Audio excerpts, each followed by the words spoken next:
Salut à tous et bienvenue sur le Moyen-Âge dans tes oreilles, le podcast qui vous invite à revivre cette période fascinante de notre histoire.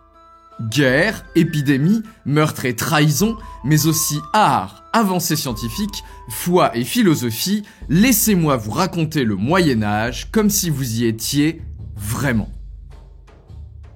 Aujourd'hui, on va parler des universités.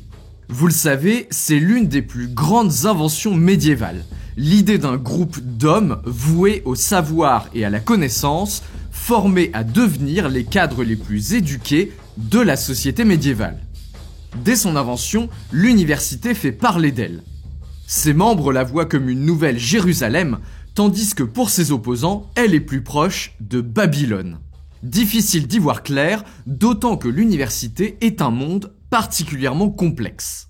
Pour la découvrir, on va essayer de se mettre à hauteur d'étudiant, de suivre le parcours pour s'y retrouver dans ses méandres intellectuels. Vous êtes prêts ? C'est parti pour une plongée au cœur des universités médiévales.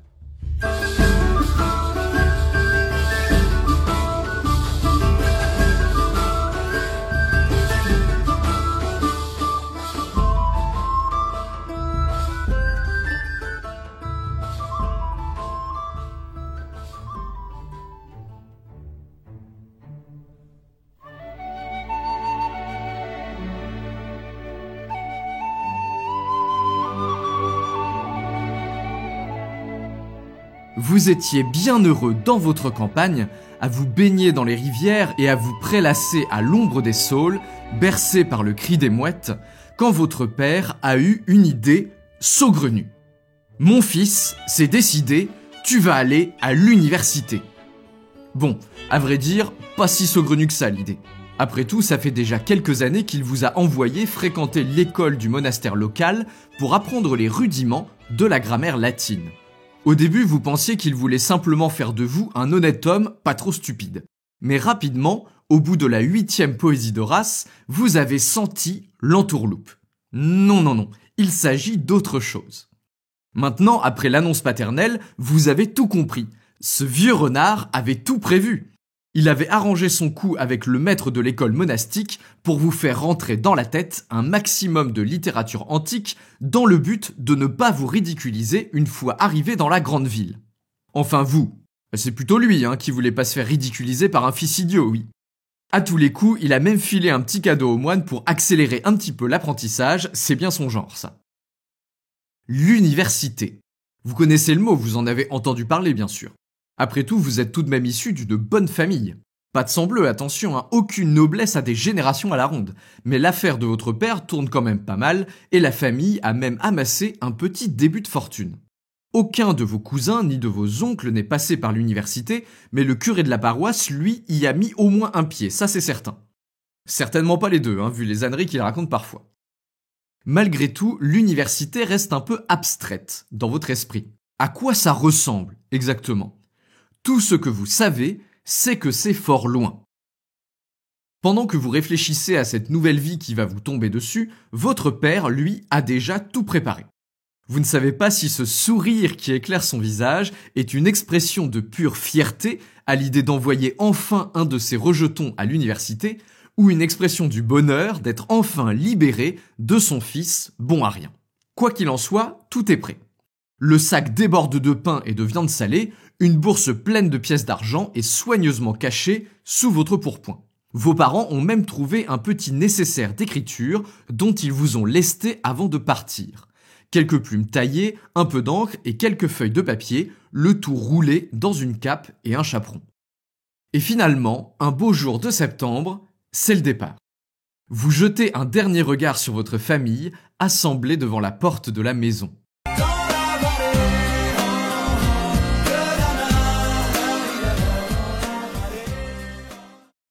Ce n'est qu'après quelques pas, alors que les limites du village sont déjà derrière vous, que la réalité de la situation vous frappe tout d'un coup. Votre famille, ces êtres qui vous ont accompagné, nourri et protégé toute votre courte vie, ces deux rocs qui structuraient votre monde, vous ne savez même pas quand vous allez les revoir. Dans votre cœur, la tristesse et déjà la nostalgie de cette première vie qui s'arrête, le dispute à la curiosité, à l'envie de découvrir ce monde inconnu qui vous tend les bras. Lentement, jour après jour, la campagne qui a bercé votre enfance cède la place à d'autres paysages, d'autres rivières, d'autres villages. Pour être honnête, vous ne savez pas vraiment où vous allez. Votre seul indice, c'est le nom de la ville en direction de laquelle vous marchez. Paris. Vous sentez un frisson vous parcourir l'échine à la simple pensée de ce nom. Pour n'importe qui dans votre village natal, Paris pourrait tout aussi bien être une contrée exotique pleine de lions et de dragons. On vous a raconté plein d'histoires sur cette ville immense, sur cette cité magnifique et grouillante où se concentre, dit-on, le pire et le meilleur de l'homme, comme Jérusalem et Babylone se partageant une même terre.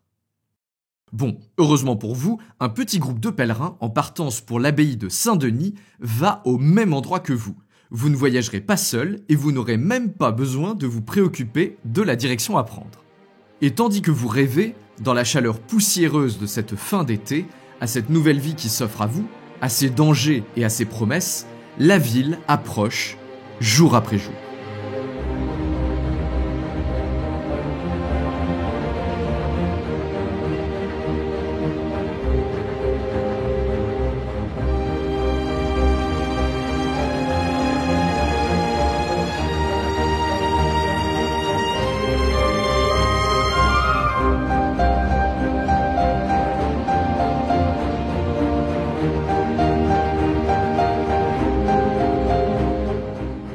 Enfin, après 2 semaines de marche, un beau matin de mi-septembre, vous voilà enfin arrivé. La riche campagne parisienne cède peu à peu la place aux faubourgs, ces endroits débordants de vie qui s'étendent au-delà de l'enceinte comme de l'eau bouillonnante que la digue n'arrive plus à contenir. Soudain, à l'angle d'une rue, la masse surplombante de 2 énormes tours vous apparaît dans toute sa puissance. D'après vos compagnons pèlerins, vous voici arrivés à la porte d'enfer. Ou la porte de fer, vous n'avez pas très bien compris. Vous ne pouvez retenir un frisson alors que vous passez entre les massifs battants de bois sous la voûte de pierre, en imaginant le poids immense de la construction qui barricade l'entrée de la ville. L'enceinte de Philippe Auguste a déjà plus d'1 siècle et demi, mais elle n'a rien perdu de sa majesté. Difficile de se sentir menacé quand de telles portes se referment le soir et préservent la ville des brigands qui rôdent au dehors. Derrière la porte, une longue artère s'étire à perte de vue. Vous êtes dans la rue de la Harpe, en plein cœur du quartier étudiant. Vous touchez enfin au but.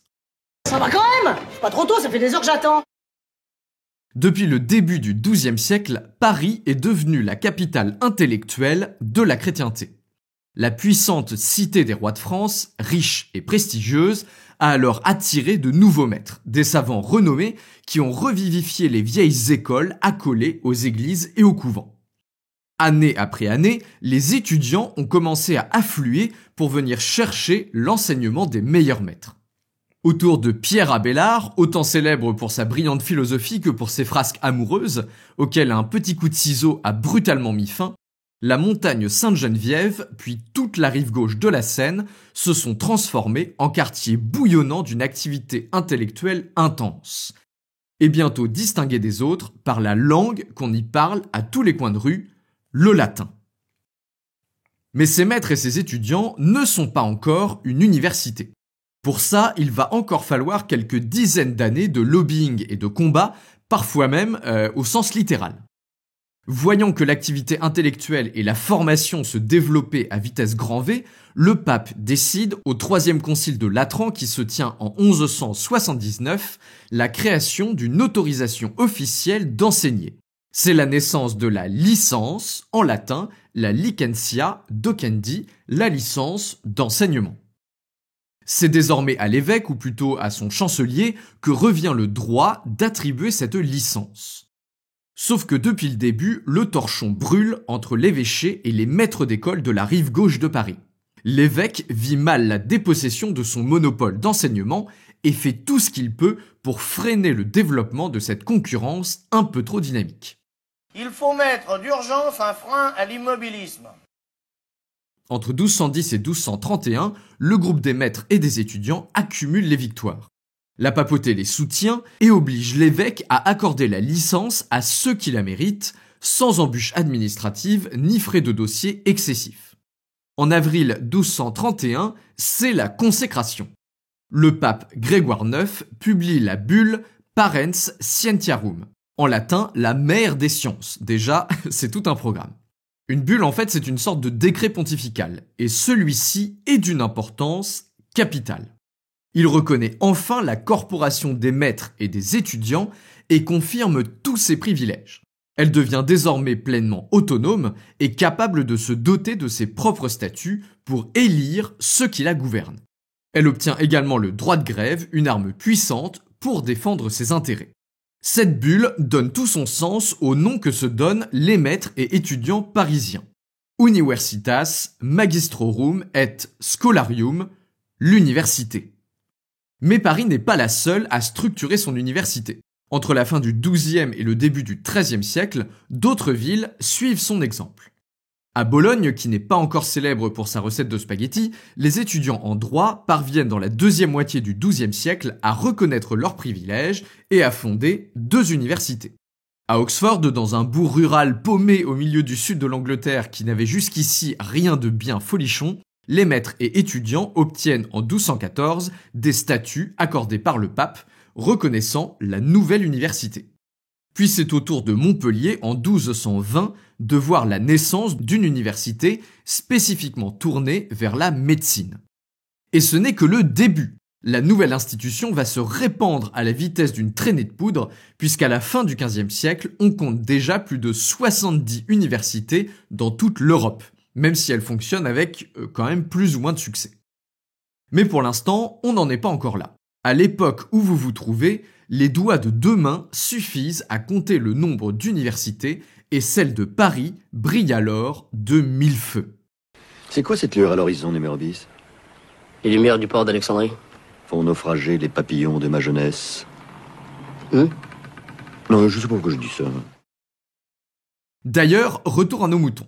En parlant de moutons, vous avez failli vous faire renverser par un troupeau qui déboule de nulle part. Il faut dire qu'avec vos yeux écarquillés devant tant de nouveautés, vous ne regardez même pas où vous mettez les pieds. On ne vous avait pas menti, Paris est une ville incroyable. En seulement quelques pas dans la rue de la Harpe, vous avez déjà vu plus de gens que dans toute votre vie jusqu'ici. La cité est grouillante de vie, tous vos sens sont accaparés par le tourbillon de sons, de couleurs et d'odeurs qui fusent de tous côtés. Serrés entre de majestueux bâtiments de pierre ornés d'un complexe maillage de sculptures et de frises, des échoppes de toutes sortes déploient l'opulence de leurs marchandises sur des étals prêts à céder sous leur poids. Les marchands haranguent, crient, flattent, vantent dans une cacophonie qui emplit toute la rue. Vous croisez des moines à l'air sévère, sanglés dans leurs tenues sombres, de jeunes aristocrates aux robes chatoyantes, paradant sur leur cheval. Les passants se fraient tant bien que mal un chemin entre les charrettes et les troupeaux de bétail qui progressent lentement, à grand renfort de beuglements et d'émanations pestilentielles, vers le quartier des boucheries de l'autre côté de la Seine. Et puis surtout, il y a les universitaires. Même sans jamais en avoir vu, vous n'avez aucun mal à identifier tous ces hommes en robe sombre, la tête coiffée de la fameuse barrette si distinctive, comme des maîtres de l'université. L'air grave, le menton relevé, vous les voyez évoluer dans une sorte de détachement savamment étudié à travers la foule de leurs élèves qui se hâtent pour aller en cours. La main que l'un des pèlerins pose sur votre épaule vous sort d'un coup de votre rêverie. Il vous explique que vos chemins se séparent ici. Ils doivent continuer leur chemin jusqu'à Saint-Denis. En partant, le pèlerin vous donne un précieux conseil. Commencez par trouver un maître. Et oui, en cette fin de Moyen-Âge, il n'y a pas de bureau de la vie scolaire. À vrai dire, il n'y a pas vraiment de bureau en général. L'université est avant tout une corporation, un groupe d'hommes à l'existence reconnue juridiquement et doté de confortables privilèges. Mais contrairement à aujourd'hui, elle ne dispose pas de bâtiments. L'université n'a quasiment aucun revenu et donc elle ne pourrait pas construire, acheter ni même entretenir de coûteux édifices en pierre. De toute façon, les maîtres sont très attachés à leur indépendance au sein de la corporation. Ce sont eux qui en forment la cellule de base. L'université n'est alors qu'un regroupement. Chaque maître a la charge de sa propre école, y compris donc de trouver un lieu pour donner ses cours. Il n'y aura ni baguette magique, ni incantation idiote dans ce cours. Avec le départ de votre groupe, vous vous sentez d'un coup fort démuni. Paradoxalement, malgré la foule grouillante qui vous entoure et qui vous bouscule, vous ne vous êtes jamais senti aussi seul. Pas une seule tête familière n'émerge de ce flot humain anonyme. Comme une lame de fond, vous sentez l'émotion monter en vous, mais vous parvenez à la chasser. Non, pour l'instant, il faut trouver un maître. On verra plus tard pour se laisser aller. Ne sachant pas trop par où commencer, vous cherchez des yeux l'une de ces barrettes magistrales. Une fois votre cible identifiée, vous forcez le passage dans la foule et réussissez à attraper par la manche la cible en question. Pas très élégant, il faut bien l'avouer, voire même un peu agressif, mais c'est pas grave, ça fonctionne. Le maître se retourne vers vous. Il ne doit pas être sorti d'études depuis bien longtemps, il a à peine 2 fois votre âge. Par chance, il ne paraît pas trop hautain, ni trop choqué par vos manières cavalières, il en a sûrement vu d'autres. En bafouillant, vous lui expliquez tout. Vous avez marché 2 semaines, vous venez d'arriver en ville et vous voulez étudier à l'université. Vous avez même de l'argent et vous êtes très travailleur. Pendant votre diatribe, le jeune maître jauge de haut en bas ce gringalet de 16 ans à l'accent exotique. Puis, d'un geste, il interrompt votre laïus. C'est bon, il vous accepte dans son école. Il vous explique où trouver la maison dans laquelle il enseigne, qui se trouve rue de Foire. Les cours ont lieu à l'étage. Soyez-y demain dès l'aube à l'heure où blanchit la soutane et sans faute. Sa bonne action accomplie, il disparaît dans la foule.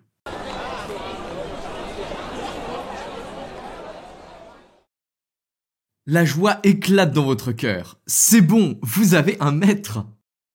À Paris comme ailleurs, c'est l'étape la plus importante, car l'étudiant reste auprès du même maître pour tous ses cours jusqu'à l'obtention de la maîtrise. C'est une relation presque filiale, renforcée par le fait que le maître et l'étudiant se côtoient presque tous les jours pendant plusieurs années. Et de toute façon, c'est une étape essentielle. Sans maître, impossible de s'inscrire dans l'une des 4 facultés et donc impossible de faire officiellement partie de l'université. Mais on y vient. En attendant, maintenant que vous savez où étudier, il faut savoir où dormir. Et oui, demain est un autre jour. Étant donné que vous ne savez pas comment faire, vous passez une bonne partie de la journée à errer dans la ville, demandant de temps en temps à des passants ou dans un couvent où vous pouvez trouver à vous loger pour pas trop cher. De conseils en adresse, de haussements d'épaules en bras tendus, vous finissez par atterrir dans une taverne un peu miteuse de la rue Saint-Martin. La population a l'air moins savante que Rive-Gauche, ça c'est sûr, et puis moins reluisante aussi. Mais bon, pour 5 deniers la nuit, vous ne pouvez pas faire le difficile. Recroquevillé sur votre paillasse, cerné par les ronflements des 4 personnes qui partagent votre dortoir, vous vous laissez gagner par l'émotion. La solitude vous envahit d'un coup et vous ne pouvez retenir les larmes qui coulent sur vos joues en serrant contre vous vos quelques effets, les seuls souvenirs de votre famille. Les images de votre enfance, la belle campagne, le bruit des vagues et les visages de vos frères et sœurs dansent devant vos yeux et s'estompent à mesure que le sommeil vous gagne et vous enveloppe.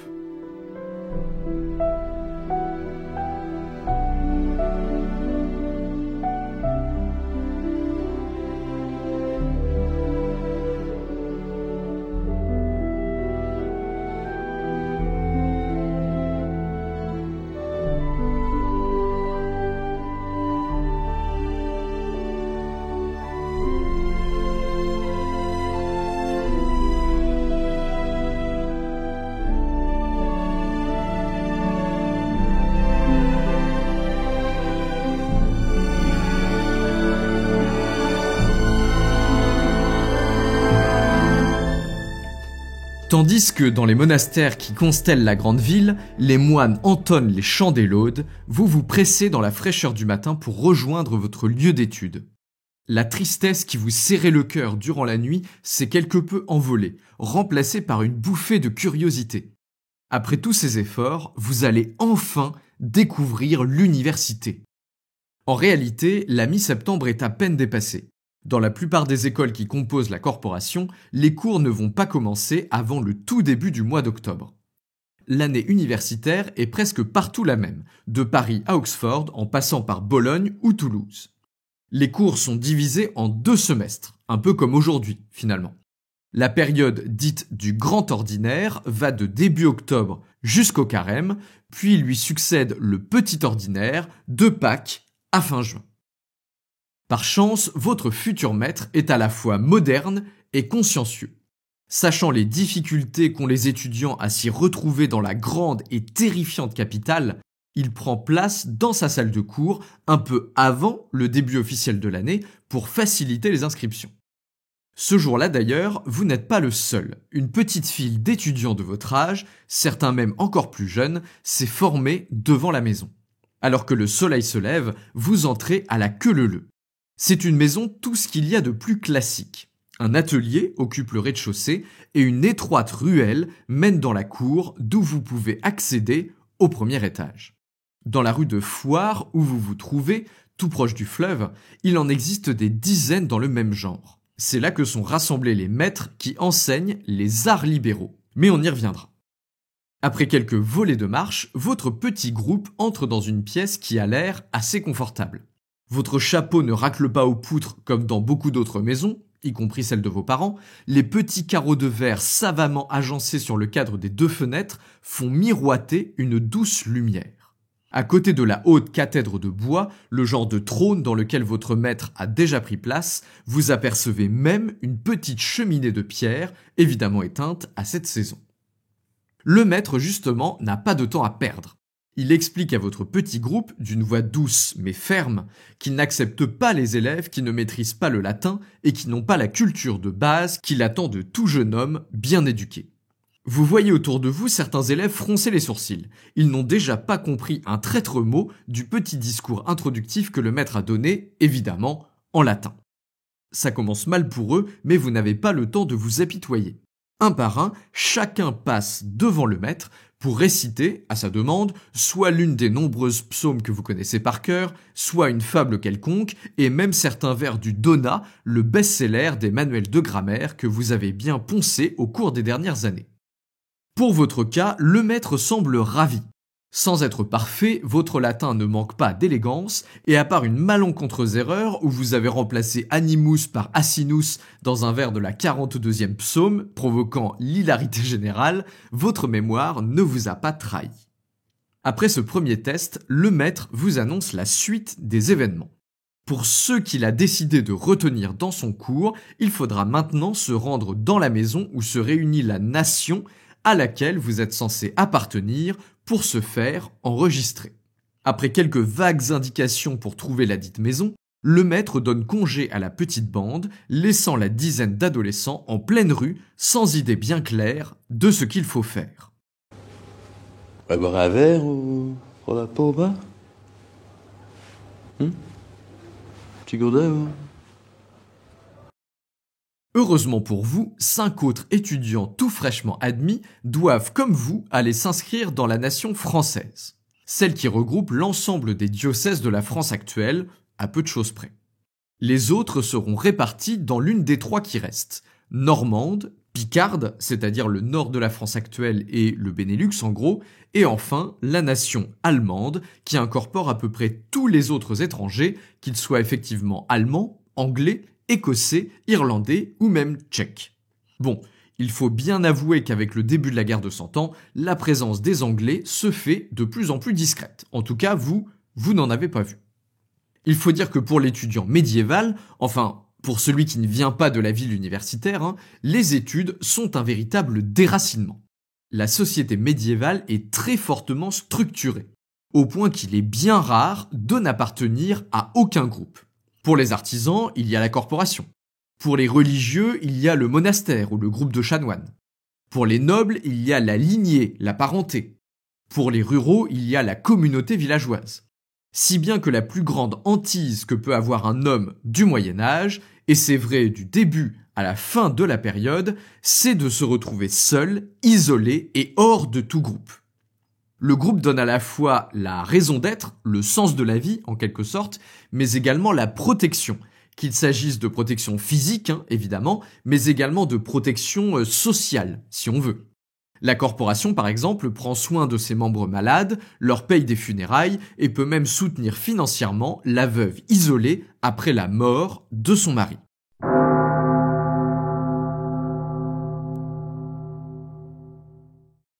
Eh bien pour les étudiants, c'est un peu pareil. À 15 ou 16 ans, quand on commence la faculté des arts après un long voyage, il faut bien imaginer ce que la situation peut avoir de terrifiant. L'étudiant se retrouve seul, dans une ville immense et inconnue, face à une institution qu'il ne connaît pas et qui opère toutes sortes de rites étranges et souvent incompréhensibles. Alors certes, techniquement, l'université est la corporation des maîtres et des étudiants. Elle fournit à la fois une protection juridique et physique, ainsi qu'un but commun, c'est-à-dire de faire progresser le savoir. Sauf que dans la réalité, l'université, c'est un groupe gigantesque. Au milieu du XIVe siècle, Paris compte, sur à peu près 200 000 habitants, de 3 à 5 000 étudiants. Et même des universités moins grandes, comme Oxford, Bologne ou Toulouse, accueillent déjà 1500 à 2000 jeunes ivres de savoir. Donc forcément, difficile d'y voir un groupe vraiment efficace. L'université est douée pour protéger les intérêts communs de ses membres, mais pour la vie quotidienne, c'est un peu chacun pour soi. En plus de ça, il y a des différences d'âge énormes entre les étudiants. Certains très jeunes étudiants en art ont seulement 12 ans, tandis que ceux qui tentent tant bien que mal de terminer la faculté de théologie peuvent dépasser les 30, voire même les 35 ans. C'est pourquoi le premier réflexe d'un étudiant est souvent de se tourner vers ses compatriotes, ceux qui viennent du même endroit que lui. C'est très clair avec les étudiants suédois, par exemple. Au début du XIVe siècle, ils ne sont qu'une dizaine en même temps à Paris et se serrent les coudes pour affronter ensemble la grande ville. Ils logent ensemble dans les mêmes maisons et savent se refiler les bons tuyaux, notamment les meilleurs maîtres ou ceux qui aiment les Suédois. Bon, alors la Suède, c'est un peu le cas extrême. Vu d'un Parisien médiéval, croiser un étudiant suédois, c'est un peu comme rencontrer aujourd'hui un papou de Nouvelle-Guinée. C'est plutôt exotique, on va dire.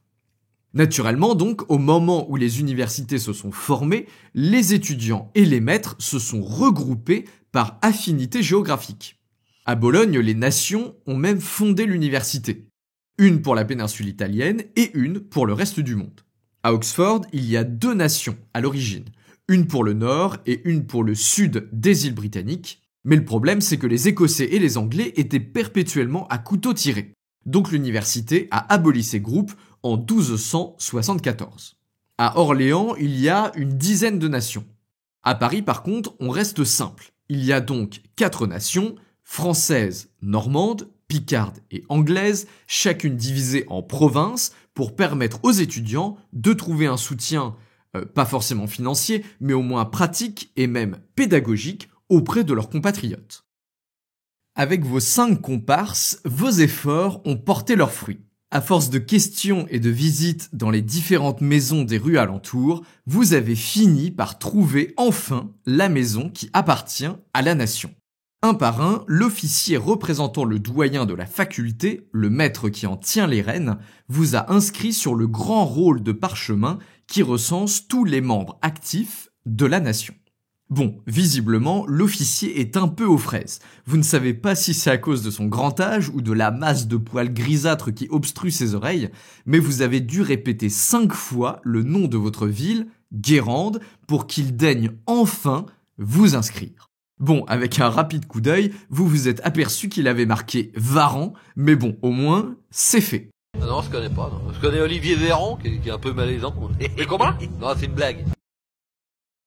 Il vous a également délesté de quelques livres en marmonnant que c'était les frais d'inscription et vous a donné congé d'un geste de main paresseux. Cette chaleur humaine ne vous a pas désarçonné. Vous vous sentez plus fort que jamais. Désormais, vous avez une nation, vous êtes inscrit, bref, vous faites partie des gens qui pèsent. Avec votre petit groupe d'étudiants français, vous sentez que le courant passe bien. Chacun se moque de l'accent des autres et les Français sont très curieux de savoir si, en Bretagne, les gens portent des chaussures. Autrefois, votre fierté locale aurait sans doute fait bouillir votre sang, mais désormais, vous n'en avez cure. Votre appartenance, c'est la nation maintenant, c'est l'université, et vos nouveaux copains sont vos égaux, vos pairs. Cerise sur le gâteau, la visite à la maison de la Nation française n'aura pas été inutile. En sortant, vous manquez de renverser un homme qui s'avère être un maître de la faculté des arts. En reprenant contenance, il vous propose, à vous et à vos copains, de vous loger, moyennant 25 livres par an, dans sa maison. 6 étudiants viennent justement de passer leur maîtrise et de quitter la dite maison. Il a donc de la place. En une poignée de main, c'est réglé. Vous avez une coloc.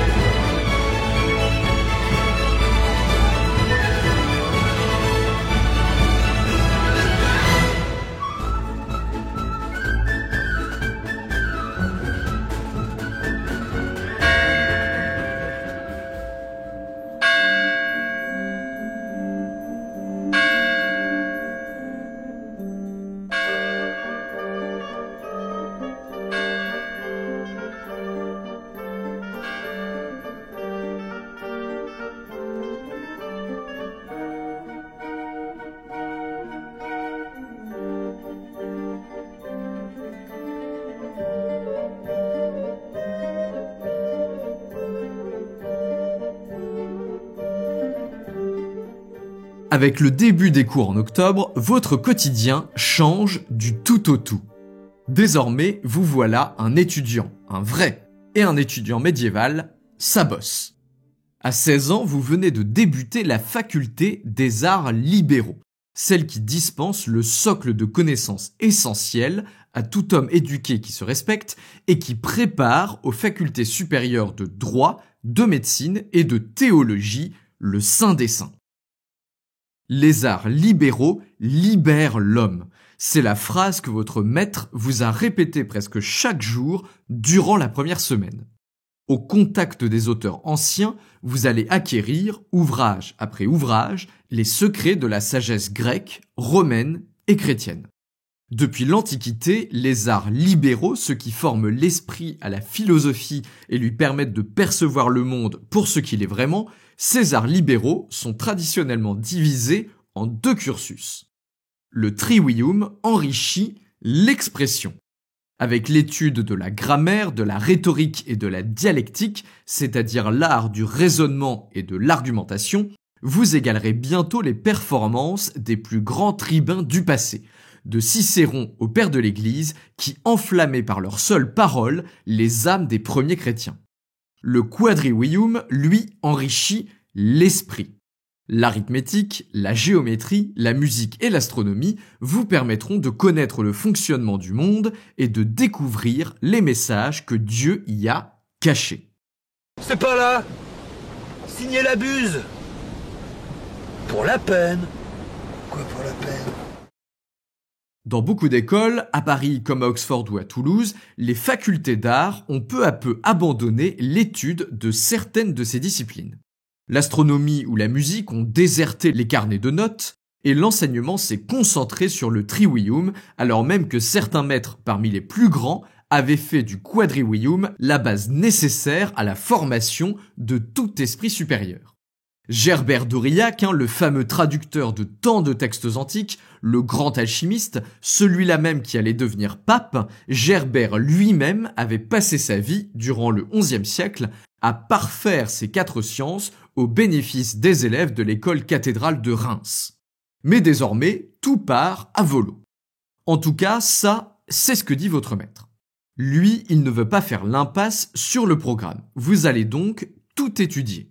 Et d'ailleurs, vous allez devoir vous accrocher, parce que c'est le maître qui décide dans quel ordre il va traiter les différents sujets. Et le maître, il est un peu lunatique. Un jour, ça sera la rhétorique avec le Topica de Cicéron ou le De Institutione Oratoria de Quintilien. Le lendemain, il va s'attaquer à la théorie de l'harmonie des sphères célestes présentée dans le De Musica de Boès. La semaine suivante, comme il en a assez de jouer de la lyre alors qu'il fait moins de 5 degrés dans la salle de cours, il va se mettre en tête de vous initier aux subtilités arithmétiques de Fibonacci et vous assommera à coups de lecture de son Liber Abaci qui, il vous l'assure, est un monument incontournable pour qui veut vraiment percer les secrets des mathématiques.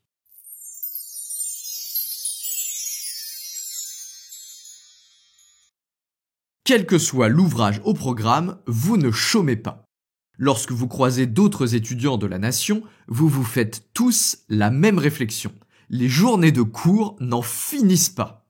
Vous avez rendez-vous dès l'aube avec vos condisciples dans la salle de cours. Après vous être hâté le long des rues dans la ville qui s'éveille à peine, il vous faut vous asseoir à l'étage de la maison dans la fameuse salle qu'un feu de cheminée réchauffe timidement de ses quelques bûches.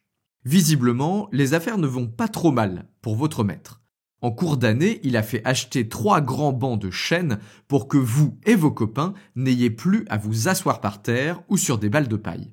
Vous le savez, c'est la norme dans presque toutes les écoles parisiennes. Et en plus, votre maître n'est pas si cher que ça. Une fois assis, pas le temps de bavarder. Le maître commence sa lecture, la lectio, comme il l'appelle dans ce latin que vous êtes obligé de parler en sa présence. C'est la lectio ordinaire, le cours le plus important de la journée. Le maître choisit un auteur ancien, une autorité, comme on dit, et vous en fait la lecture, point par point, en s'arrêtant sur les idées les plus importantes pour les commenter. La plupart du temps, il commente le texte en utilisant d'autres autorités, de grands maîtres antiques ou médiévaux qui ont déjà labouré le texte pour vous. Parfois, ce sont ses propres commentaires. Il n'est pas difficile alors de faire la différence puisque le maître adopte aussitôt une attitude de grave condescendance universitaire perfectionnée devant déjà quelques générations d'écoliers. Vous, pendant ce temps, en plus d'essayer de garder les yeux en face des trous, vous écoutez. De temps en temps, vous notez les idées les plus importantes sur quelques feuilles de papier, mais la plupart du savoir reste oral. Vous tentez de tout mémoriser puisque c'est ce qu'on vous demande. Une fois la grande lectio ordinaire achevée, le maître se retire pour faire, en fait vous savez pas vraiment, des trucs de maître quoi. Ces bacheliers prennent alors sa place. Ce sont vos aînés, des étudiants qui ont déjà décroché le baccalauréat S-Art. Comme ils maîtrisent bien le programme, ils se chargent de faire les leçons les moins importantes, les cursives, comme ils l'appellent.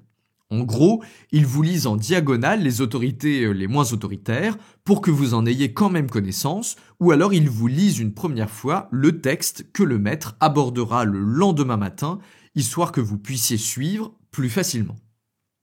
Après une journée pleine de cours à rallonge durant laquelle vous luttez pour garder votre attention fixée sur le maître, la fin de l'après-midi arrive. Au début, vous pensiez que le moment de se détendre était enfin arrivé. Mais non! Au contraire, vous retournez dans votre logement pour subir des répétitions. Il faut dire que là-dessus, vous vous êtes un peu fait avoir quand même. La coloc dans laquelle vous vivez est en fait ce qu'on appelle une pédagogie, c'est-à-dire une maison d'étudiants gérée par un maître et plusieurs de ses bacheliers. Vous qui vous imaginiez vous amuser avec vos potes dès la fin des cours, c'est raté. Le maître tient sa pédagogie d'une main ferme. Pas forcément injuste, il faut bien l'admettre, mais pas très conciliante non plus. Le bruit et les chants n'y sont pas autorisés, et de toute façon, vous n'avez droit qu'au minimum syndical en termes de chandelle, donc pas de risque que la bamboche tienne jusqu'au milieu de la nuit. Dès que vous rentrez des cours, le maître et ses bacheliers vous convient tous à un exercice de répétition orale pour s'assurer que vous avez tout retenu. Ils en profitent généralement pour faire quelques remarques bien senties sur le programme suivi par votre maître, histoire de bien vous faire comprendre quelle erreur vous avez commise en vous inscrivant chez lui. Oh, vous avez bien essayé de répondre que vous n'avez pas vraiment eu le choix puisque le 10 mètres, apparemment meilleur que tout le monde, n'était pas disponible à ce moment-là. Vous avez même marmonné que c'était tout de même difficile de le rater dans la rue, vu la douce couleur écarlate que prend son nez au moindre rayon de soleil. Malheureusement, l'homme a l'ouïe fine et vous a puni d'un coup de pied bien senti dans le derrière. Bon, qu'il en profite après tout. Les étudiants ne sont pas toujours tendres avec les travers des maîtres de l'université. Si la corporation est respectée et que les maîtres paradent dans la ville en étalant leur savoir, il faut bien dire que tous ne sont pas exemplaires dans leur comportement. Alors, bien entendu, les frasques dont on a gardé la trace ne concernent qu'une minorité, mais elles sont tout de même croustillantes. Dans les années 1420 et 1430, par exemple, le University College d'Oxford avait un recteur haut en couleur. Dans les archives, on le voit tour à tour oublier qu'il avait déjà perçu le loyer d'une des maisons du collège et le réclamer à nouveau, monter une sorte d'arnaque impliquant un cheval malade et même se retrouver devant le tribunal pour une délicate affaire de concubinage avec une dénommée Agnès Babelhac qui affirme ne pas être la seule à partager la couche du respecté recteur. Jacques de Vitry, un ancien étudiant qui a vécu à Paris vers 1200, parle même d'une salle de classe qui était louée par un maître au-dessus d'un bordel. Mauvais choix d'endroit totalement fortuit ou perversité au plus haut degré, on ne saura jamais ce qu'il en était. À d'autres moments, ce n'est pas tant le caractère scabreux des professeurs qui est problématique, mais au contraire leur morgue et leur gravité inflexible.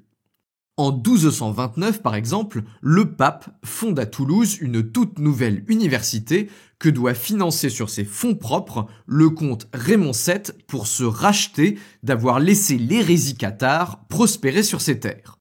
Rapidement, l'université est peuplée de maîtres tous plus austères et rébarbatifs les uns que les autres. Roland de Crémone, qui est un maître de théologie, devient rapidement la bête noire de la ville. Il passe son temps, à longueur de prédication, à remettre les brebis égarées dans le droit chemin. Paradoxalement, pour un maître d'université, il fustige même, je cite, « la science cherchée par les philosophes et enseignée dans les écoles, qui est plus nuisible qu'utile quand elle détourne de la vertu. » Bref, c'est pas la joie, mais ça ne s'arrête pas là. Adversaire acharné de l'hérésie, il fait déterrer 2 cadavres de cathares pour les faire brûler sur la place publique. La coupe est pleine pour les Toulousains qui estiment ne pas avoir mérité de tels escogriffes. La colère gronde et les maîtres ne se sentent plus très en sécurité. Un certain Jean de Garlande, qui est un maître grammairien, décide de fuir la ville, incognito. Donc en cachant sa véritable identité, il monte avec un groupe de bateliers dans une barque qui descend la Garonne. Ses compagnons lui assurent qu'ils vont l'emmener jusqu'à Castel-Sarrazin, mais le maître, craignant le complot, pense qu'ils essayent de le duper. Utilisant son éloquence toute universitaire, il transforme un nuage quelconque dans le ciel en présage mortel et s'enfuit pendant que les bateliers cèdent à la panique. On le trouve quelques semaines plus tard à Paris, rentré piteusement en se mêlant à un groupe de pèlerins. Mais trêve d'anecdotes, vous au moins, vous avez de la chance. Votre maître est compétent à défaut d'être vraiment sympathique et il est assidu et compte bien vous mener à votre baccalauréat.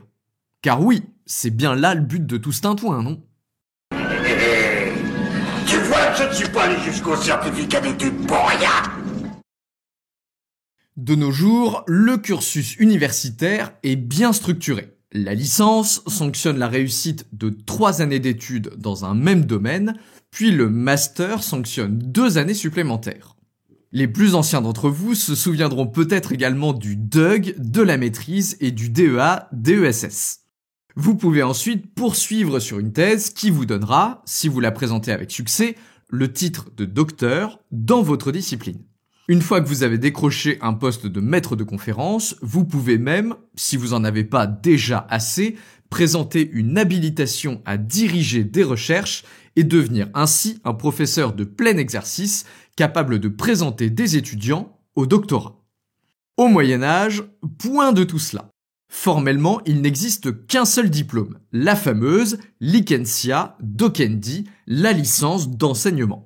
Techniquement, c'est l'évêque du coin qui vous l'accorde, mais avec le développement des universités, cette sorte de diplôme a été profondément modifiée. Désormais, c'est l'université qui décide de qui reçoit la licence. L'évêque n'a plus qu'un rôle formel, officiel. Par ailleurs, le pape a doté les universités du droit de présenter leurs étudiants à la licentia ubique docendi, c'est-à-dire une licence qui vaut pour toute la chrétienté. Avec ça, on peut enseigner partout, de Saint-Andrews à Salamanque, en passant par Leipzig ou Avignon. Obtenir la licence, c'est donc devenir un maître, ou en tout cas en avoir la capacité. Une fois que vous l'avez, il ne vous reste plus qu'à trouver une ville universitaire qui vous plaît, à intégrer la corporation universitaire locale et à ouvrir votre école, si possible pas au-dessus d'un bordel, tout de même.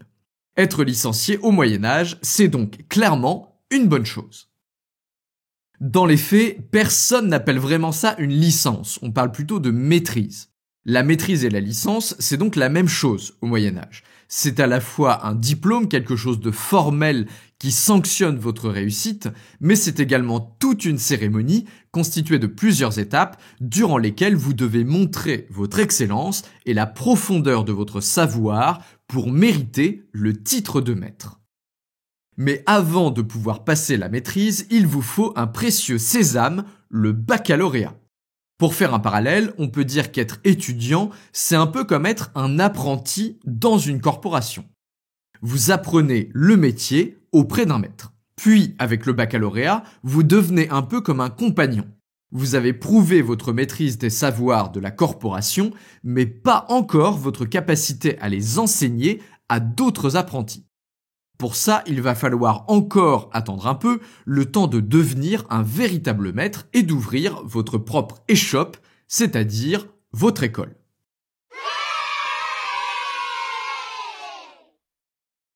Le baccalauréat, c'est donc la sanction de la maîtrise des savoirs. C'est tout. Une fois que vous êtes devenu bachelier, il vous faudra encore exercer quelque temps auprès de votre maître avant qu'il ne consente à vous présenter pour la sacro-sainte licentia ubique docendi. Et ça, ça prend du temps. Mieux même, les statuts de chaque université fixent des durées. Et vous allez voir, il vaut mieux s'armer de courage. Déjà, il y a une limite d'âge assez stricte. 21 ans révolus pour obtenir la licence en arts libéraux et 35 ans pour la licence en théologie. Je sais pas si vous imaginez. Vieil homme, tu es bien le vénérable du sommet? Oui, je suis le vénérable du sommet. Et oui, parce que ce processus, il faut le passer dans chaque faculté. Quand vous avez fini la faculté des arts et que vous souhaitez passer en droit, en médecine ou en théologie par exemple, tout est à recommencer. En théologie, par exemple, si vous entrez à 21 ans juste après avoir obtenu votre licence en arts libéraux, il vous faut encore 7 ans minimum pour obtenir le baccalauréat. Une fois que c'est fait, la galère commence. Pendant 2 ans, vous êtes bachelier biblique, c'est-à-dire que vous vous chargez de lire la Bible l'après-midi aux étudiants en théologie. Puis vous passez bachelier sentenciaire pendant 2 ans. Même chose, mais cette fois-ci avec les sentences de Pierre Lombard, qui constituent une sorte de commentaire extensif des Saintes Écritures. Quand vous en avez marre de poncer ce bouquin, il vous reste encore 3 ans à tenir le rôle de bachelier formé. Vous êtes bon à tout faire en quelque sorte à ce moment-là, et notamment c'est vous qui participez aux disputes sur lesquelles on va revenir un peu plus loin. Et voilà, vous savez ce qui vous attend.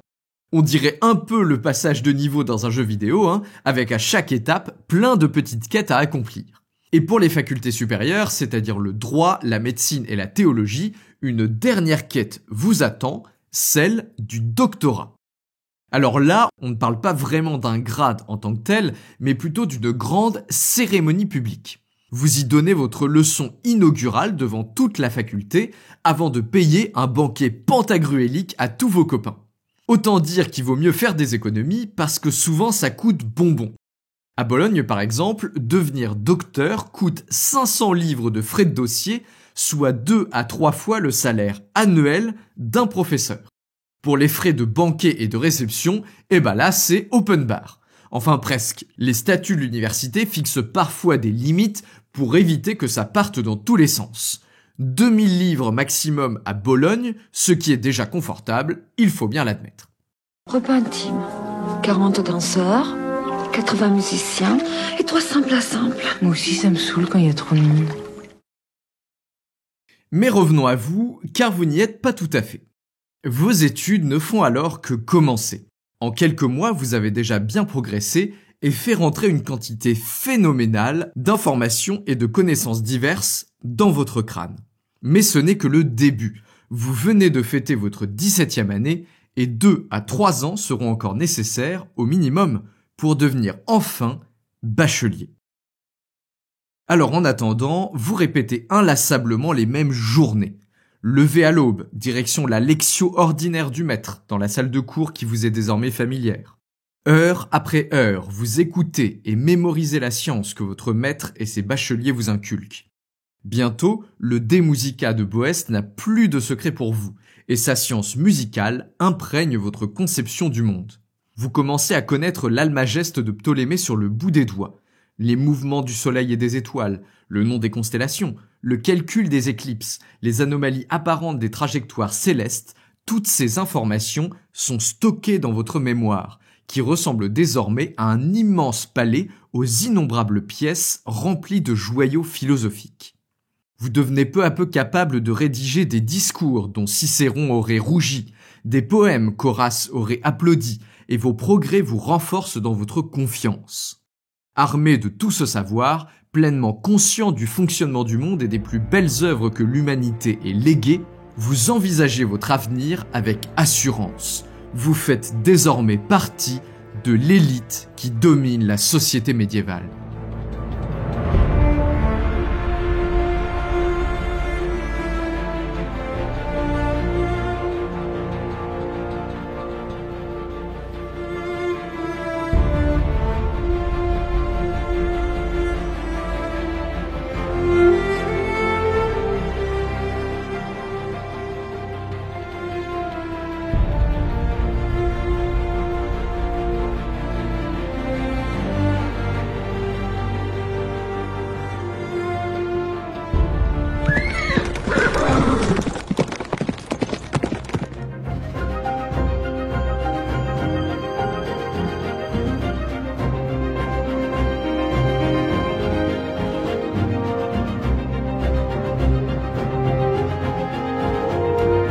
À mes très chers et respectés parents, leur fils adresse ses plus affectueuses salutations. Jean de Gendin, un illustre étudiant de Paris il y a quelques années, disait ceci: « La clarté agréable de toute lumière philosophique, répandant les rayons de la pure vérité, illumine les âmes capables de la recevoir. Les merveilles de principes divins, les secrets de la nature, l'astrologie, les mathématiques et les ressources salutaires que proposent les vertus morales sont dévoilés au regard. » Croyez-moi, chers parents, ce grand maître avait raison de voir en Paris la source de toute connaissance.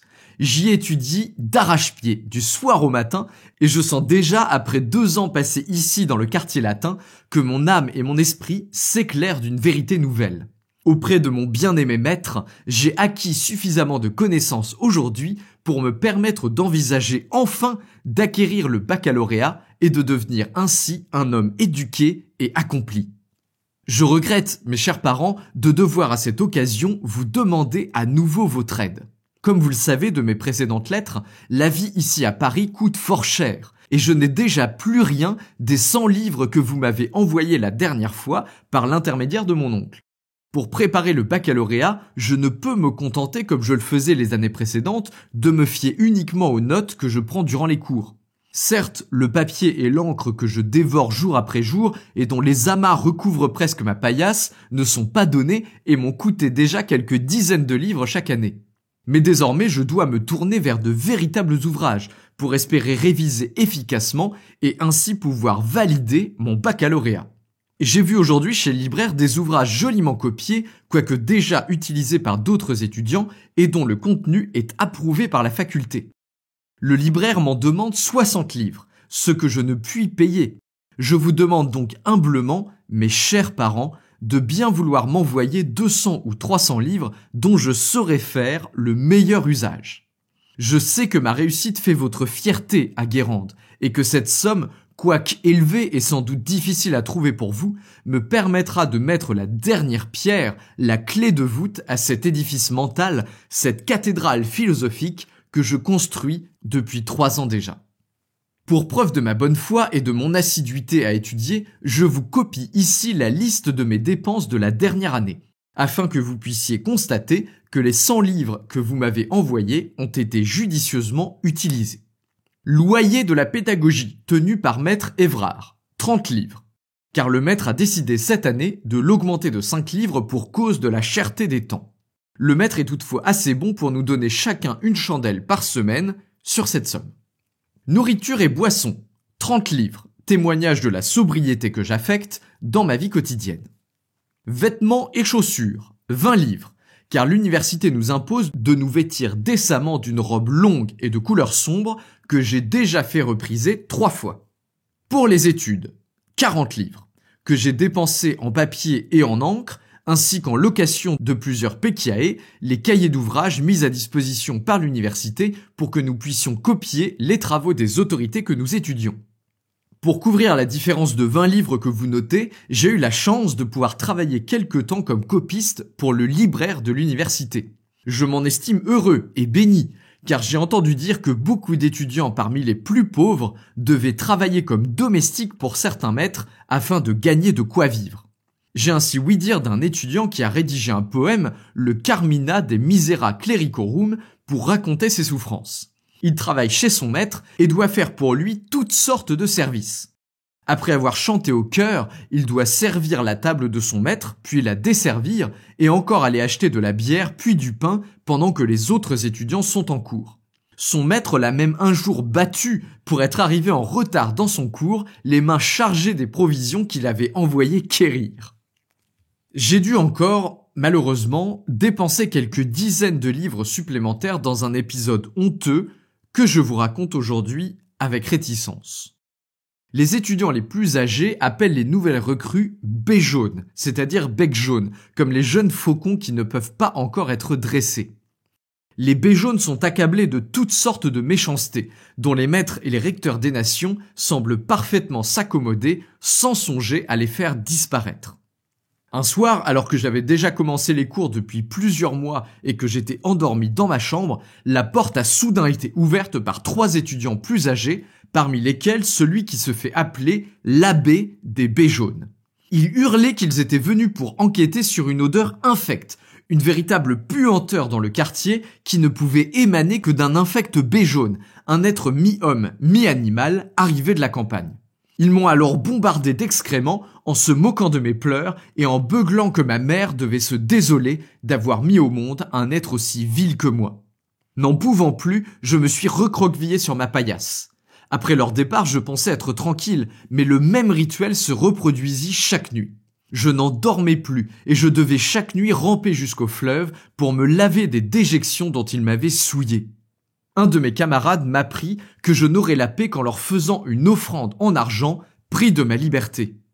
Le lendemain, j'ai été traîné par les rues pendant que l'abbé m'aspergeait d'eau bénite. Dans la maison d'un des étudiants, ils m'ont mis sur la tête de fausses cornes avant de les couper rituellement et de me raser la tête par la même occasion. Toute la faculté me hua, ce dont je fus à la fois mortifié et libéré, car dès ce jour, les étudiants estimèrent que j'étais enfin un des leurs et cessèrent de me tourmenter. Vous voyez, mes chers parents, les tourments par lesquels je suis passé afin de continuer à apprendre et à m'éduquer. Je me permets de vous demander encore humblement de bien vouloir m'apporter votre aide pour le baccalauréat, ce dont je vous serai très reconnaissant. Que Dieu veille sur vous.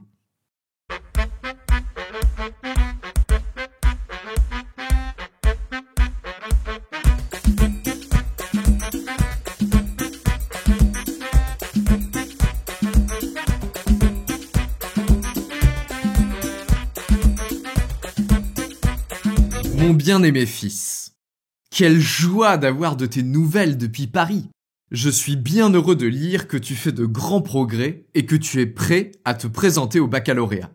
Quelle fierté pour notre famille que de te savoir aussi instruit. Sur la vie honnête et travailleuse que tu dis mener, j'ai eu d'un ami de Guérande une version plus troublante. Son fils est comme toi allé à Paris pour y étudier, mais te devance de quelques années car il étudie actuellement le droit. Il a assuré à ton père que tu mènes au contraire une vie dissolue et licencieuse, que tu te montres rebelle au maître qui t'héberge, ce qui explique les amendes qu'il t'inflige et qui n'ont rien à voir avec la cherté des temps, et qu'encore tu préfères à l'étude des auteurs anciens le jeu et d'autres occupations malhonnêtes. Il me dit notamment que tu es un compagnon apprécié dans les tavernes, notamment à la Pomme de Pin où, Me dit-il, le patron te connaît par ton nom et te considère comme l'un de ses clients les plus fidèles. J'entends également que tu fréquentes des martinets et d'autres goliards, des clercs sans attache et à la moralité douteuse, qui t'emmènent commercer avec des femmes publiques et causer toutes sortes de troubles. Est-il vrai que tu as participé à la rixe du pré aux clercs, où un tenancier de maison publique a été frappé violemment à coups de tabouret?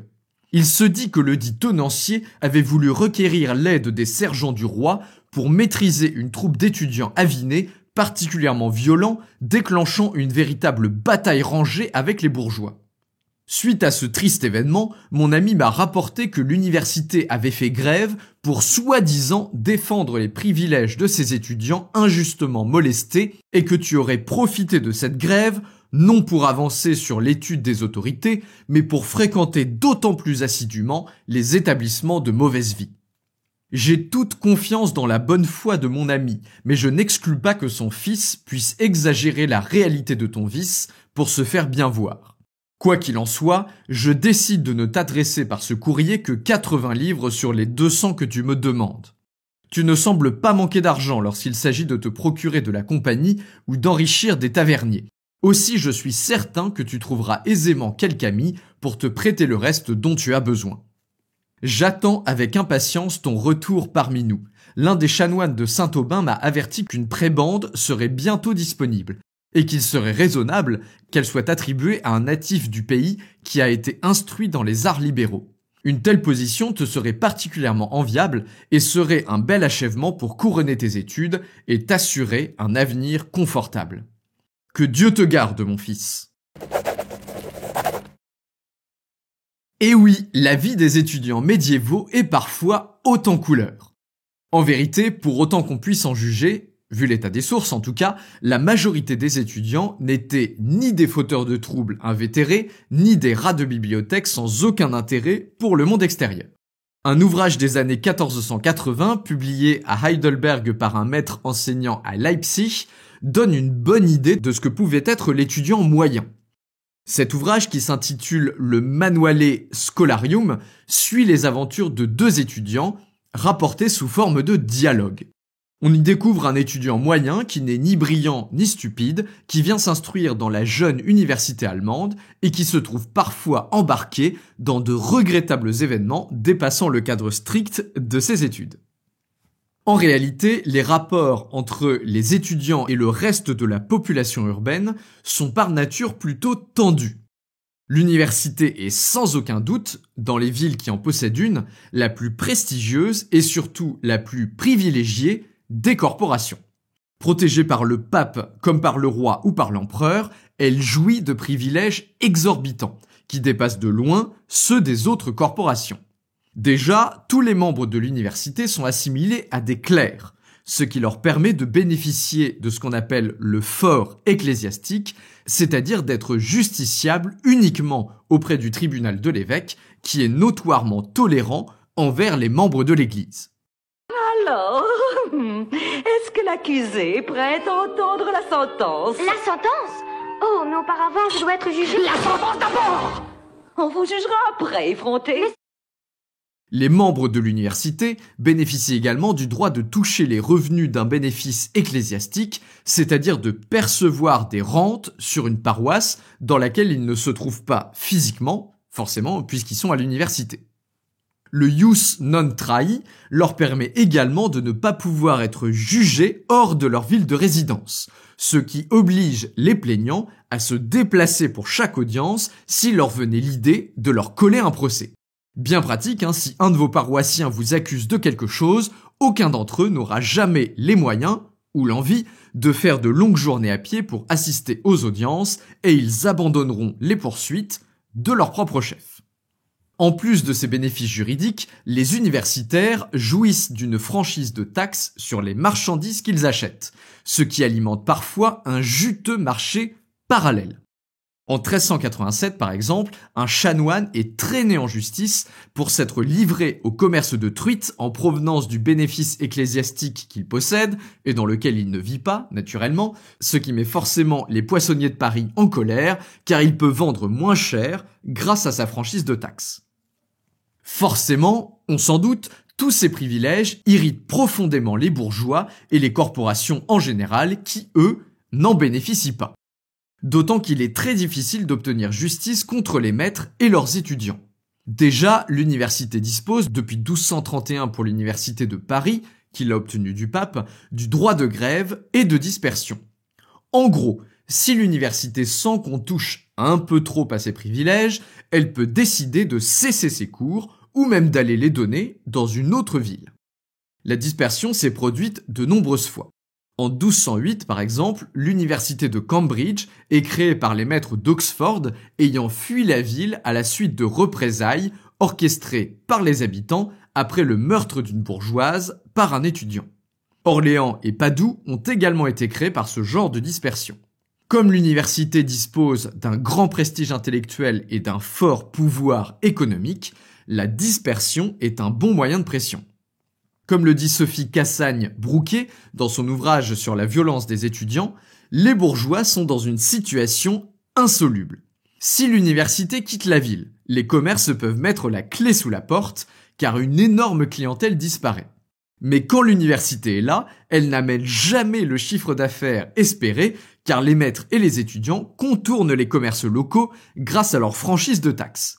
En gros, face je gagne, pile tu perds. Face je gagne et pile tu perds. D'accord. Pile, tu as perdu. Et puis, il y a la violence. L'université, c'est un regroupement de plusieurs centaines, voire plusieurs milliers de jeunes hommes célibataires, donc on imagine les problèmes que ça peut créer. En plus, les études sont une sorte de moment suspendu, durant lequel les structures classiques de la société médiévale, comme la famille, la communauté villageoise ou l'autorité seigneuriale, ne pèsent plus sur les jeunes hommes. Pendant les quelques années que dure leur séjour universitaire, la seule autorité qui les encadre est celle de l'université et des maîtres, avec qui ils partagent de nombreux privilèges, et celle du tribunal de l'évêque, plutôt frileux, en général, quand il s'agit de vraiment châtier les étudiants. Donc en gros, c'est open bar. En parlant de bar, justement, les étudiants sont connus pour beaucoup fréquenter les tavernes et les prostituées, et c'en devient même un cliché. Et c'est un cliché assumé, car le collège de Bourgogne, une institution tout ce qu'il y a de plus respectable, possédait au XIVe siècle sa propre taverne, son bar étudiant, à Paris. Il arrive fréquemment que les soirées arrosées dégénèrent et transforment la ville en véritable champ de bataille. Difficile alors de savoir qui a frappé le premier et qui est à blâmer pour la bagarre qui s'ensuit. Souvent, on retrouve le même processus. Une bagarre dans une taverne qui finit en pugilat, les sergents du roi qui interviennent pour rétablir l'ordre et qui tuent un étudiant dans la mêlée, suite à quoi l'université se met en grève et finit par avoir le dernier mot. En 1304, par exemple, le prévôt Pierre Jumeau décide de frapper un grand coup à Paris. Alerté par une bagarre entre étudiants et bourgeois, il fait emprisonner un étudiant de Rouen qui s'appelle Pierre le Barbier et le pend sans autre forme de procès. La réplique ne se fait pas attendre. Mis sous pression par l'université, le roi Philippe le Bel désavoue son prévôt et l'oblige à une horrible cérémonie. L'officier doit aller lui-même dépendre le cadavre en décomposition, puis l'embrasser avant de l'enterrer. Suite à cela, il est condamné à se rendre à pied jusqu'à Avignon pour demander l'absolution du pape. Sous Charles V, un tour de vie s'est mis en place. Avec l'ordonnance de 1368 interdisant l'achat et le port d'armes aux étudiants, logique, le nouveau prévôt, Hugues Aubriot, dispose d'un solide appui royal. L'université a beau se plaindre de ses méthodes, rien n'y fait. L'ordre est imposé d'une main de fer, mais les maîtres et les étudiants ruminent leur vengeance. En septembre 1380, le roi est mort et toute la ville assiste au passage de son cortège funéraire jusqu'à l'abbaye de Saint-Denis. Sur le retour, une querelle éclate entre le recteur de l'université et le prévôt et dégénère en véritable bataille rangée. Le prévôt s'extrait de la mêlée et fait barrer le pont sur la Seine, obligeant les étudiants à regagner le quartier latin à la nage dans le plus grand bazar. Sauf que cette fois, le roi ne protège plus son prévôt. Charles VI n'est de toute façon qu'un adolescent. Le Parlement donne donc raison à l'université et force là encore le prévôt à une humiliante cérémonie. En chemise de condamné, il doit s'agenouiller sur la place publique, un cierge à la main, pendant que l'on énumère la liste de ses crimes. Après la cérémonie, il est condamné à la prison perpétuelle et au jeûne pour le reste de son existence. Donc ça, c'est pour la violence officielle, celle que défend l'université. Mais la violence étudiante, c'est également une violence d'individu. À Toulouse, par exemple, le guet n'ose pas faire sa ronde la nuit dans les rues des Lois et du Thor, ainsi que sur la place du Pérou, qui existe encore d'ailleurs aujourd'hui. Apparemment, dès la nuit tombée, des bandes d'étudiants armés y traînent et tiennent le pavé. Bon, dans la réalité, on sait aussi que le guet à la fin du XVe siècle est plus ou moins composé de brigands et d'hommes sans attache. Les bourgeois eux-mêmes en ont peur et sont contraints de se mettre sous la protection des étudiants eux-mêmes. Dans la réalité, les fauteurs de troubles font partie le plus souvent de ce qu'on appelle les martinets, c'est-à-dire des étudiants sans attache, parfois même des fraudeurs qui se font passer pour des étudiants afin de profiter des mêmes privilèges. Une suite malheureuse d'événements peut d'ailleurs rapidement faire glisser de la marginalité à la criminalité, comme l'illustre le cas ultra célèbre du fameux François Villon, le poète canaille. François Villon, donc, c'est l'histoire tragique d'un étudiant modèle devenu criminel recherché. Né en 1431 sous le nom de François de Montcorbier, il est élevé par un chanoine qui le place à l'université de Paris. Reçu bachelier ès-arts en 1449, puis maître de la même faculté en 1452, un avenir radieux semblait lui sourire. Quand soudain, un drame survient. Le 5 juin 1455, dans des conditions difficiles à élucider, une bagarre éclate avec des amis à lui. Blessé au visage par une dague, il écrase la tête de son agresseur en lui jetant une pierre. Accusé de meurtre, il quitte Paris avant de bénéficier, en janvier 1456, d'une lettre de rémission royale qui dit, je cite, « Il s'est bien et honorablement gouverné comme homme de bonne vie. » En gros, il a encore du crédit social, mais ça ne va pas durer. Durant la nuit de Noël 1456, il organise avec des potes à lui le cambriolage du riche collège de Navarre. Pendant que tout le monde est à la messe de minuit, le petit groupe s'introduit dans le bâtiment et dérobe 500 écus d'or. Le vol n'est pas constaté tout de suite, mais François finit par être pincé en 1461 après avoir fui vers Orléans, soi-disant pour oublier une peine de cœur qui l'accablait à Paris. Là encore, la chance est de son côté. Il parvient à n'écoper que d'une peine minime, c'est-à-dire uniquement le remboursement de sa part du butin. Il a 3 ans pour s'en acquitter, mais il n'en aura jamais l'occasion. Fin novembre 1462, il est impliqué dans un autre meurtre en bande organisée sur la personne d'un notaire. Encore une fois, les circonstances ne sont pas très claires, mais l'étudiant est emprisonné et avoue, sous la torture, avoir participé au meurtre. Il est alors condamné à être pendu. Dans les jours qui précèdent sa pendaison, il rédige dans sa cellule la célèbre Ballade des pendus, témoin de son angoisse dans le couloir de la mort. En janvier 1463, un appel auprès du Parlement lui sauve finalement la vie. Reconnu innocent du meurtre, il est tout de même banni de Paris pour 10 ans. Il quitte alors la capitale et on n'entend plus jamais parler de lui.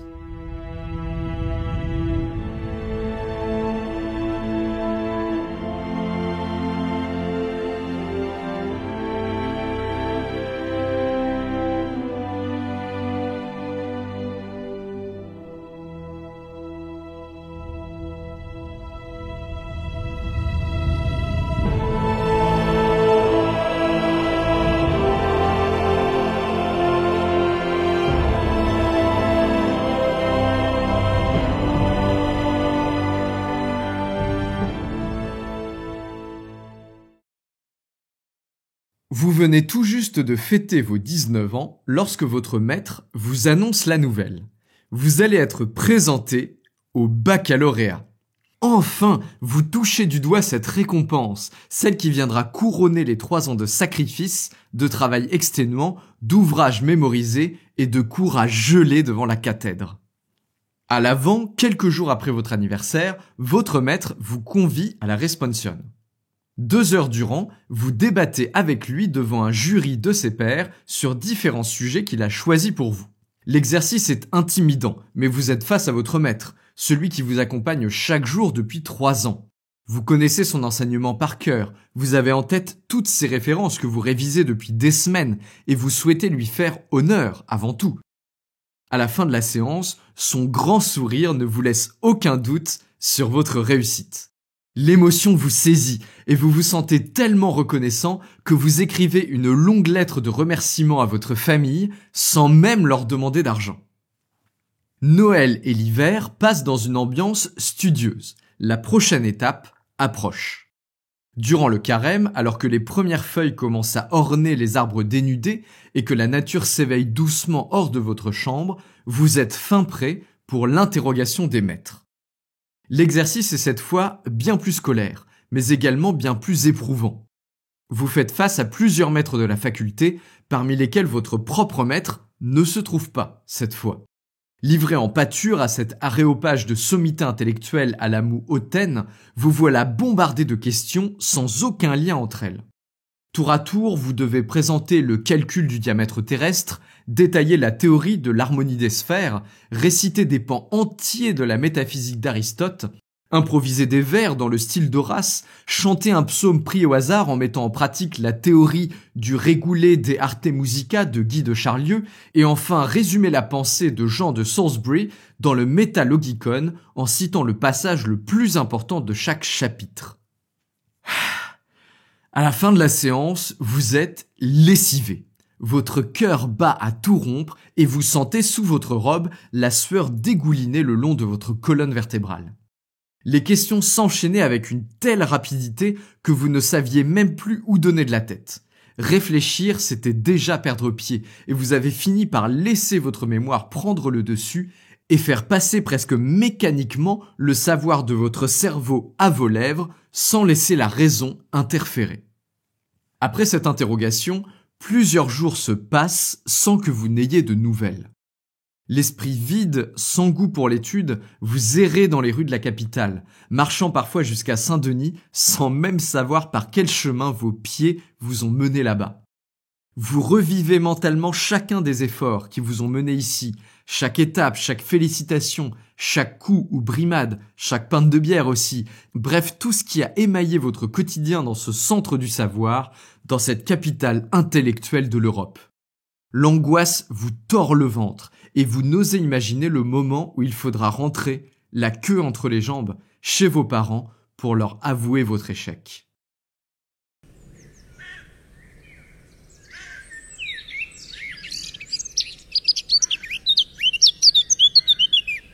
Un beau jour, votre maître vous fait chercher.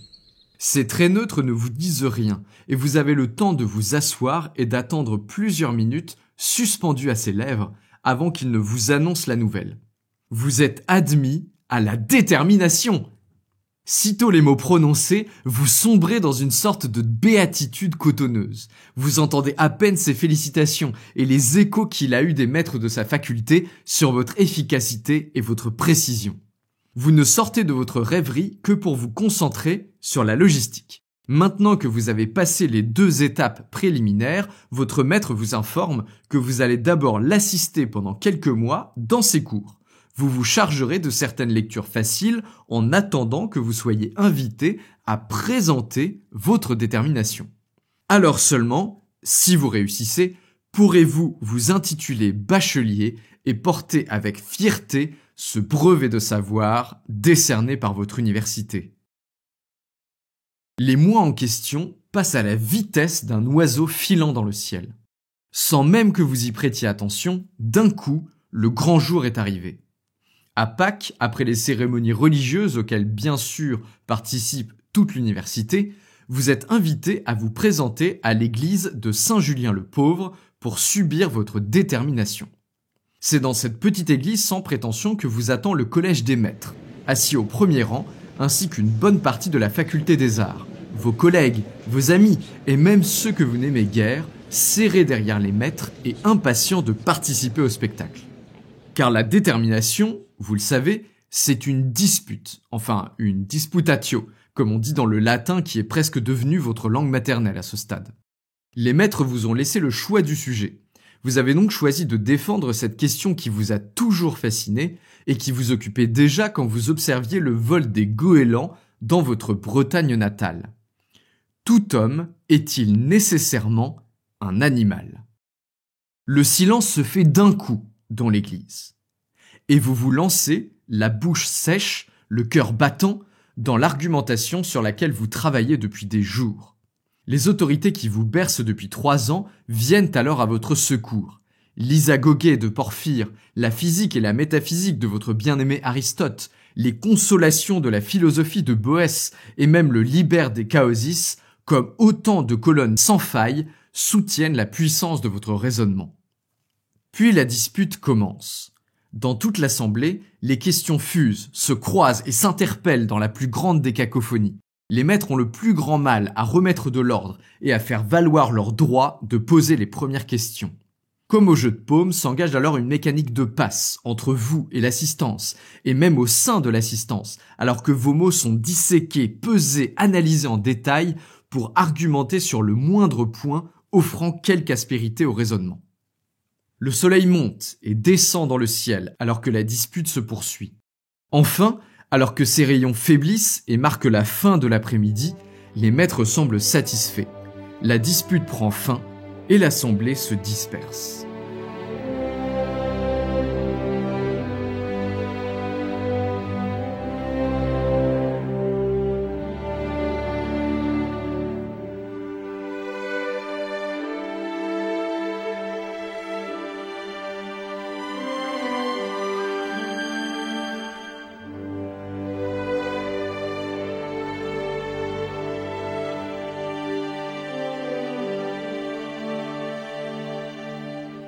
Sous le soleil d'été, votre Bretagne natale vous semble encore plus belle que dans vos souvenirs.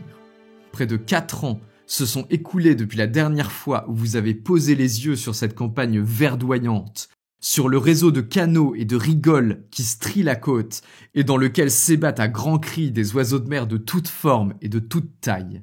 Le cri rauque du goéland, le piaillement de la mouette, le sifflement des cormorans plongeant la tête la première, forment les notes d'une musique bien différente de celle qui se jouait à Paris. Le long du chemin poussiéreux, vous contemplez votre avenir.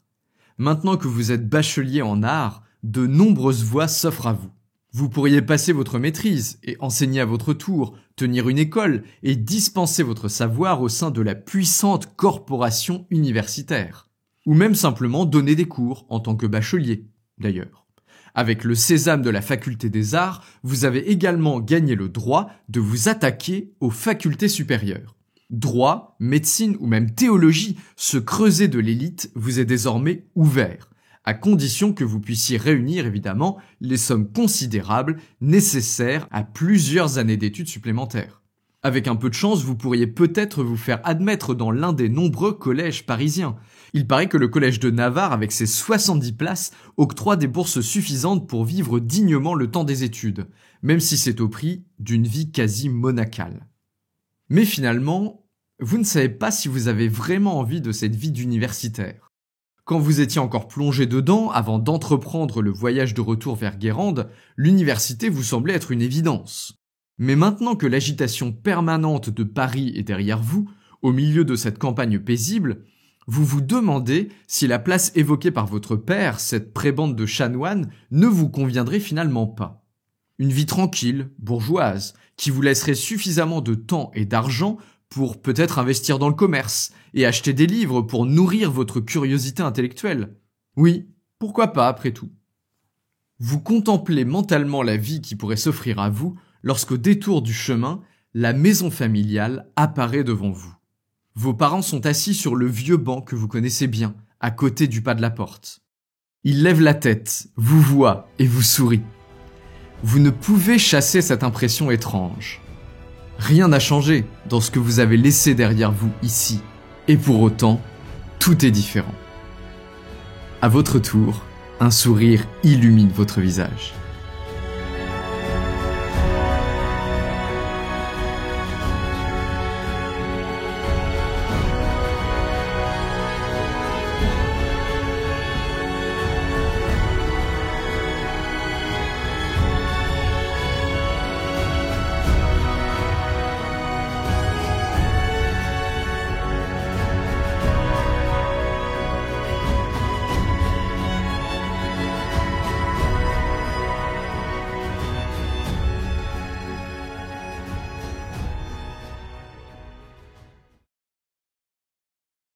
Merci à tous d'avoir écouté ce nouvel épisode du Moyen-Âge dans tes oreilles. Comme d'habitude, vous le savez, toute la bibliographie ainsi que la liste des morceaux de musique utilisés se trouve en description de cet épisode sur les différentes plateformes d'écoute. Si ce petit moment en compagnie d'un étudiant médiéval vous a plu, n'hésitez pas à me le faire savoir grâce à vos likes, à vos commentaires et en vous abonnant. Ça reste la façon la plus simple de soutenir le podcast et je réponds à tous les commentaires que vous me faites. C'est un véritable plaisir de pouvoir échanger avec vous. En suivant cet étudiant, vous n'étiez peut-être pas au courant, mais je vous ai donné au fil du chemin un indice sur le sujet du prochain épisode. Pour vous éviter de vous faire un nœud au cerveau, je vais tout de même vous le préciser un peu. On va parler des circonstances qui ont mené à la création d'une université bien particulière, l'une de celles qui figure dans les 10 premières universités historiques en Occident. Normalement, avec cette petite précision, vous devriez pouvoir trouver. J'ajouterai que c'est une histoire de foi, de violence et de pouvoir que je vais vous conter, au cours de laquelle nous allons plonger dans ce que l'âme humaine a de plus fascinant, pour le meilleur comme pour le pire. À la prochaine!